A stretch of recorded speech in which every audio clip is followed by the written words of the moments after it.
Hello students, हम English course book में chapter number 12 देख रहे थे। पेज नंबर 68 देखेंगे। इसमें Martin Luther king and his famous I have a dream speech. अब इस पैराग्राफ में हम देखेंगे कि जो मार्टिन लूथर की जो फेमस स्पीच थी आई हैव अ ड्रीम, उसके बारे में स्टडी करेंगे। On August 28, 1963, doctor King help organize a march for freedom to Washington, the capital of America. This is called the March on Washington. He gave his famous I Have a Dream speech to 250,000 people in front of the Lincoln Memorial in Washington, D.C. This was one of Dr. King's most important speeches. He told the crowd।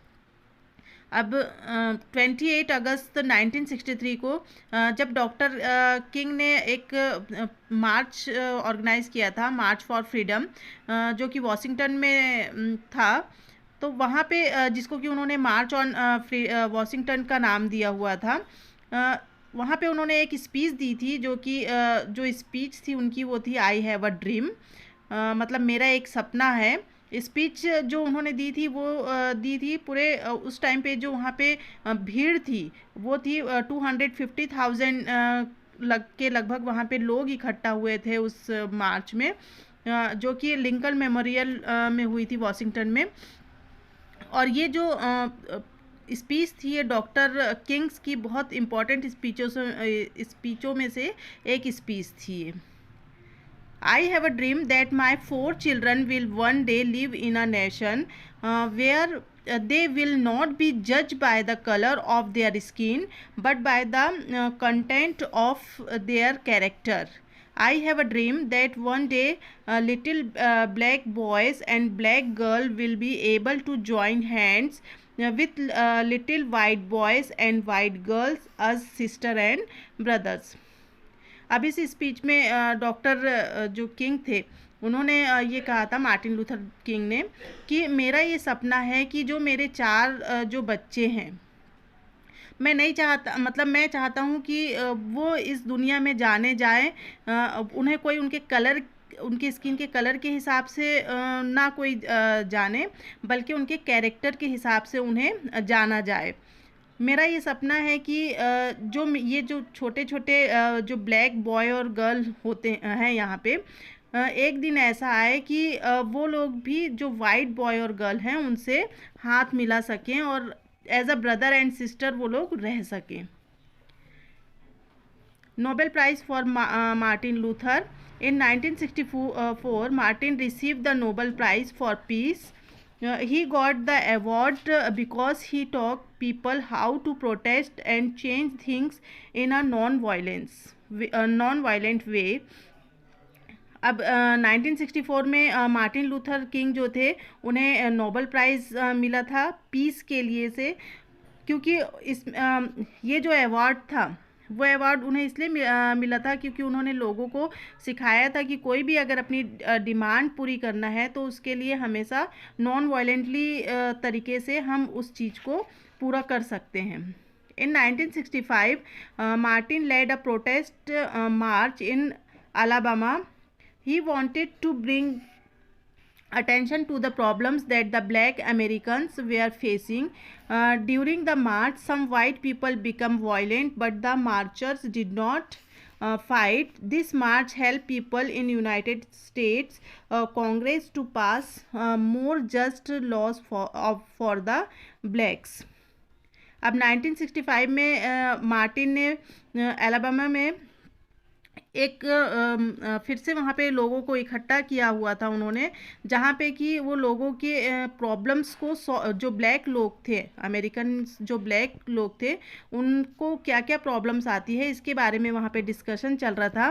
तो उस मार्च के दौरान वहाँ पे एक मार्च उन्होंने start किया था। तो उस मार्च के दौरान कुछ जो वाइट जो लोग थे उन लोगों वो एकदम वायलेंट हो गए थे, लेकिन जो मार्चर्स थे उन लोगों ने उनसे किसी भी तरीके से कोई फाइट ना किया, और ये जो एकदम अपना जो काम था उन्होंने बहुत ही शांति से वहाँ पे कंप्लीट किया। और ये जो मार्च था वो वहाँ के जो लोग थे, जो ब्लैक लोग थे, उनके लिए और भी ज़्यादा जो उनके कानून थे उसमें सुधार आ गया था इस वजह से। तो ये लेसन आपका यहाँ पे कंप्लीट होता है। अब इसकी कुछ एक्सरसाइजेस हैं, जैसे कि लेट्स ट्राई 1 दिया हुआ है। इसमें आपको ये करना है कि read the sentences and numbers the event in the order they appear in the passage. अब यहाँ पे कुछ सेंटेंसेस लिखे हुए हैं जो कि आगे पीछे करके दिए हैं। आपको ये इन सेंटेंसेस को अरेंज करना है जिस तरीके से आपने इस बुक में जो ये चैप्टर पढ़ा है उसमें कौन सा सेंटेंस पहले आया है, उसके अकॉर्डिंग आपको इसको नंबर यहाँ पे देना है हर इवेंट्स के। जैसे कि आप यहाँ पे देखोगे कि जो फर्स्ट सबसे पहले जब आप ये पूरे सेंटेंस पढ़ोगे तो इसमें से जो ये Martin Luther king is born in Atlanta, ये वाला जो सेंटेंस था वो सबसे पहले आया था, तो आप इसमें नंबर 1 डालोगे। इसके बाद में सेकंड नंबर है Martin's mother tells him that all humans are equal, इसमें आप सेकंड नंबर डालोगे। उसके बाद हमारी बुक में जो थर्ड सेंटेंस आया है वो है Martin learns from Gandhi ji's example, ये थर्ड नंबर में आएगा ये। उसके बाद जो फोर्थ नंबर है, मैं यहाँ पे नंबर शो कर दे रही हूँ, आप इस तरीके से नंबर अपनी बुक में लिखेंगे और ये जो इवेंट्स हैं वो इस नंबर के अकॉर्डिंग पूरे पैसेज में आपके इस पूरे लेसन में आए हुए हैं। तो आप इसको रीड करोगे ये पूरे।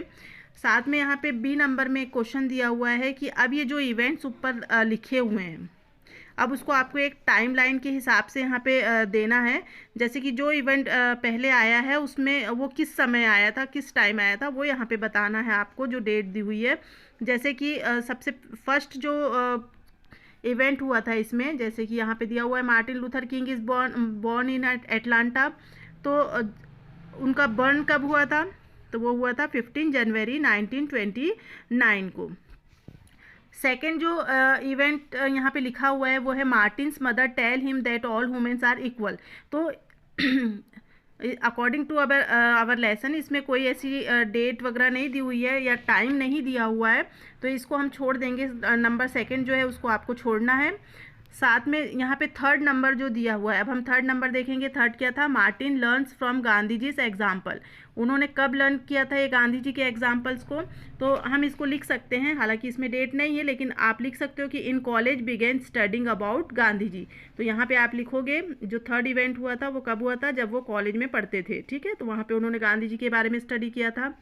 उसके बाद में है फोर्थ नंबर, तो फोर्थ नंबर क्या दिया होता है, Martin Luther plans a boycott of city buses, उन्होंने सिटी बसेस का बायकॉट कब किया था, तो वो किया था उन्होंने 1 दिसंबर 1955 में, जब रोज़ा पार्क को ट्रैवल नहीं करने दिया गया था, सीट से उठाया गया था, तब ये हुआ था। फिर है फिफ्थ नंबर, फिफ्थ नंबर में दिया हुआ है Martin Luther king delivers the speech I have a dream, तो ये स्पीच उन्होंने कब दी थी, तो उसका आएगा 28 अगस्त 1963। सिक्स्थ है Martin Luther king receive the Nobel prize for piece, उनको नोबेल प्राइज़ कब मिला था अपनी पीस के लिए, तो 1964 में। और सेवेंथ जो इंसिडेंट हुआ था वो था Martin Luther King leads a peace march in Alabama, तो ये कब हुआ था, तो ये हुआ था 1965 में। तो इस टाइप से आप उसकी डेट यहाँ पे डाल लोगे। लेट्स ट्राई 2 जो है वो है क्वेश्चन आंसर, तो ये क्वेश्चन आंसर मैं सेंड करूँगी आपको ग्रुप में, तो अभी आप इतना ही कंप्लीट करके रखोगे अपनी बुक में।